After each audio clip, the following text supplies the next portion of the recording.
عليكم ورحمة الله تعالى وبركاته. بدر هاري خرج بتصريح صدم به الجماهير ديالو من حول العالم كامل من وسط الحلبة التي كان من المفترض أن يخوض بها نزاله الأول مع المقاتل جيمس ماكسويني في جلوري 88.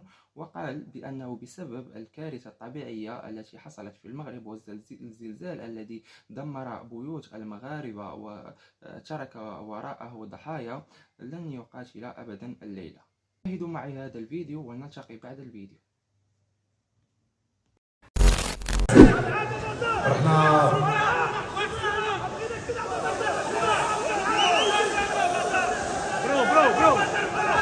اولا بغيت نبدا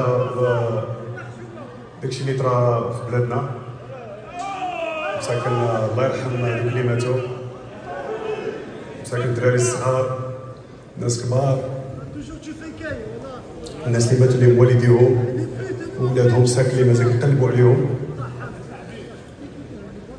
الناس مساكنه في المغرب كيدابزوا باش يعتقوا هذوك الناس اللي مازال مدفونين تحت الارض ومازال عايشين.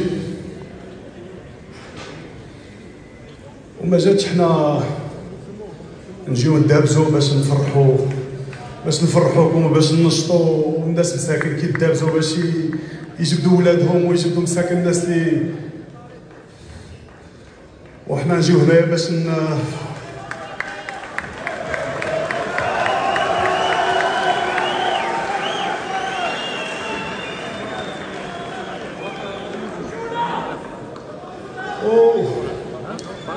كنت البارح كنت كونسونطري وكنت في فريمون كاين، ولكن اليوم ديال القلب لي مجروح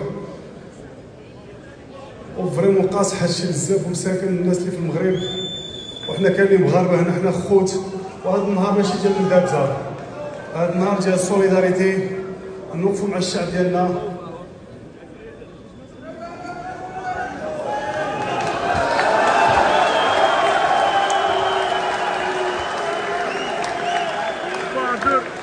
ما تنساوش حنا مغاربه، فهمتيني، حنا مغاربه، حنا كنحبوا بلادنا. كي جات حنا باش نجيو هنا نضحكوا ننشطوا ندابزوا نفرحوا.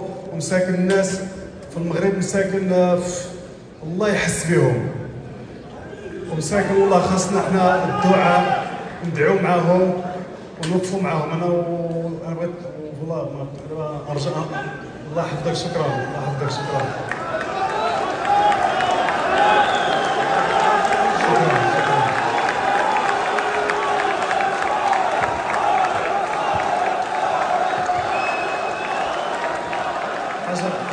حاجه نقول لكم، حنا مغاربه وحنا صحاح وخصنا نعاونوا بعضياتنا.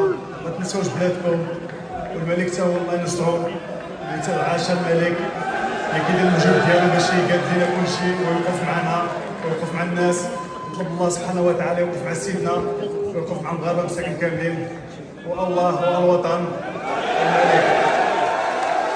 حاجه وحده، وان شاء الله انا كنوعدكم غنرجع لباريس، والله العظيم غادي نعطيكم احسن ماتش اللي كاين. ولكن هذه الساعه المغرب الله الوطن الملك. الله يحفظكم. شكرا. سمحوا لنا، الله يرحم الميتين، الله يرحم، ادعوا معاهم.